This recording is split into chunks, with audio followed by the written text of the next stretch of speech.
Well, summer camps for our youngsters will likely look significantly different this year in light of the COVID-19 pandemic. Luckily, the Western Development Museum's four branches right across the province of Saskatchewan do have some plans in place to make sure that there will be at least a virtual summer camp available to youngsters. Happy to be joined by Carla Rasmussen from the Moose Jaw Western Development Museum. Carla, thank you for joining us. Talk about, first of all, where the idea came for these virtual summer camps. Well, we've been closed at the museum since mid March, as many other organizations have been. And our first thought was, oh gosh, what are we going to do? So we looked at what we already had developed, different programs. And of course, we always run education programs for schools and students, as well as public programs for the general public. We thought, well, what do we have that we don't have to reinvent the wheel for that we could maybe migrate online? So we started off with that, and we took the approach of some at home activities based on what we've already been doing at the WDMs and put that on our website. So that was kind of our first step there. I know a lot of the other coworkers that I have in the different locations, we've all been doing a lot of professional development during this downtime, and we've been learning some of those best ways, best practices to do that sort of thing, virtual programming, if you will. That's great. So, talk a little bit specifically. I know that we've got 4 different weeks of programming as we move deeper into the summer. What are some of the activities that young folks can perhaps get involved in? That's right, 4 weeks. It's going to be awesome. Each week has a different theme. The first one kicks off at the beginning of July, July 13th, and its theme is called In the Air. So it has things to do with aviation, flight, wind, and weather. We've got a lot of crafts and some games. We've got some things that we're also encouraging folks to do outside as well. So not just inside. I know a lot of the students, especially, maybe are a little tired of that at-home stuff. So a lot of our activities throughout the course of the summer will be taking you outside as well. Week two starts July the 20th, and it's settler life from about 100 years ago.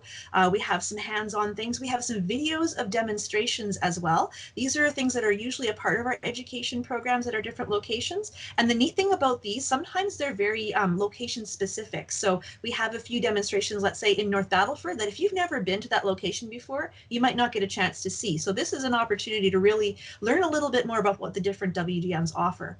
The third week starts July the 27th, and it's called Love This Land. And this one's a little bit of a departure from our normal summer camp activities. We're always very focused on our collections and our themes and telling Saskatchewan story. This is a very natural take on that. So we're really looking outdoors for this one. So it's a lot about nature. Maybe it will help you plan your customs cross Canada, cross Saskatchewan road trip, that sort of thing. It should be a lot of fun there. The final week is August 10th. That's its kickoff date, and it's Make Your Own Museum. And I think this is the one I'm most excited about. We have a lot of special guests that are going to be speaking. We've got some videos getting worked on right now from members from our corporate office. These are the heads of our different departments, collections, exhibits, that sort of thing. A lot of the behind the scenes folks. So we'll be able to learn a little bit more about how the museum operates and what you can do at home to make your own mini exhibits. So it's going to be quite a thrill. Those all sound like an awful lot of fun. Great ideas there and a wide variety. What's the best way for folks to find out more information if they want to get involved or get their youngsters involved in these virtual summer camps? Definitely. So the best thing to do is to look on our website, which is just wdm.ca. We're working on registrations right now, and they will go live on June the 22nd. If you miss out and maybe don't learn about this until halfway through the summer, the information and the ability to register will also be online throughout the summer as well. So you can go back and do weeks 1 and 2 if you only find out about it in week 3. So lots of time. And it's not just for folks in Moose Jaw or Saskatoon, as you mentioned, can be any of the four locations really right across the province. That is it. And I mean, primarily, this is online content. So if you've got a Wi Fi signal, you can pick up the internet, you can check out these things from anywhere in the province. For those that maybe don't have access to the internet or a device or computer, or maybe even just a printer, we will have a limited number of physical kits that'll be printed out with all the activities and things like that that will be available for pickup at the four locations. So Moose Jaw, Saskatoon, North Battleford, and Yorkton.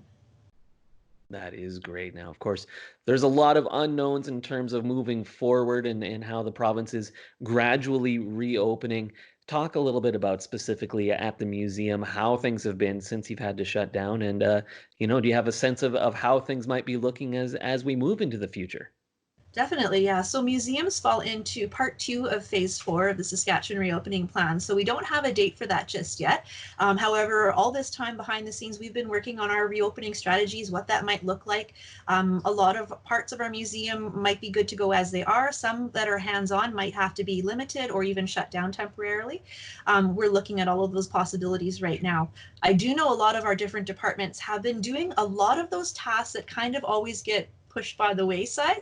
So when we're working from home or we do have limited numbers of staff still in the buildings, they've been able to catch up on some of those projects. I know in Moose Jaw specifically, our maintenance staff has been doing a tremendous amount of work behind the scenes painting. They've been refurbishing things that maybe have kind of just sat for a while because it's not been the highest priority. But now with no visitors, we can move the artifacts, we can paint and paint the floors and fill cracks, things like that, get all the yard work done so that when we are able to open safely, again, everything will be ready for our visitors. And I think that, if I may just say, we really missed our visitors. That's something, we're all people, if that makes sense at the museum. We're all very outgoing folks. And I think that's been the hardest on us, being away from our volunteers and those faces that we see, whether they're our members who come regularly or the folks that we maybe see in the summertime as they're traveling across the country. So we're excited to open again when it's safe to do so.